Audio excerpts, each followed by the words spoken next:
Today, in the first few verses of chapter 5 of James, the book of James, he warns us that we should be very careful when it comes to being rich. And for better words, he actually advises us not to seek any riches in the world, which means, very simply spoken, that God doesn't want us to be rich or financially wealthy, but he rather wants us to be wealthy spiritually, and which means that he wants us to be close to him, that we should seek a relationship, a deep and intimate relationship with God. Because what he says is that what happens when you're rich, it is like a trap. You easily are oppressing other people, because where does your wealth come from? And these are often things that we as Christians specifically may overlook. That whatever the wealth, the luxury items that we indulge ourselves in, and that may be as simple as some fashion items or technology products, that often these products are built on the shoulders of people that are exploited in other countries perhaps. So they are not really close to our understanding, and we just don't think about it. But James gives us that kind of warning.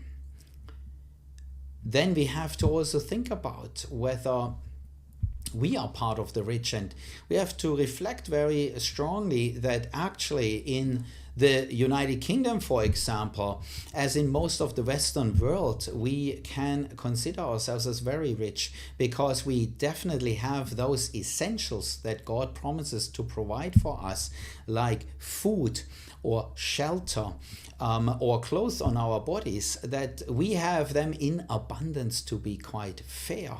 That means we can indulge ourselves in areas like fashion items or technology items that is questionable whether we really need them. Specifically when it comes to our priority in lives, that we should seek God more and be closer to him.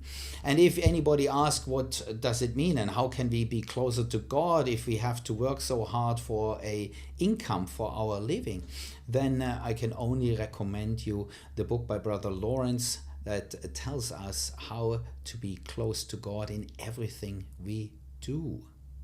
The problem with the items that we seek from the world are basically destroyed eventually, whether in our lifetime or not, but they are going to be dust again.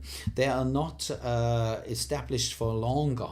And that is in contrast, of course, to the things of God, where we have to look at more seeking that relationship with God instead of the things that will be destroyed within the short period of our lives anyway, which we discussed last time.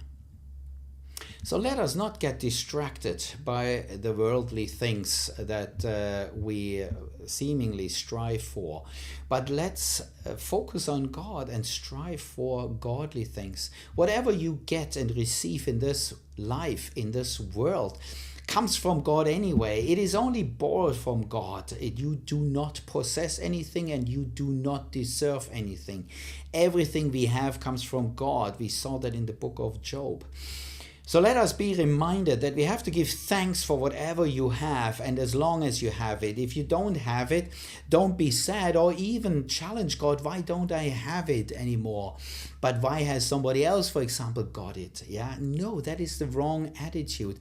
Paul said to us that he learned to be content with little as well as be content with much.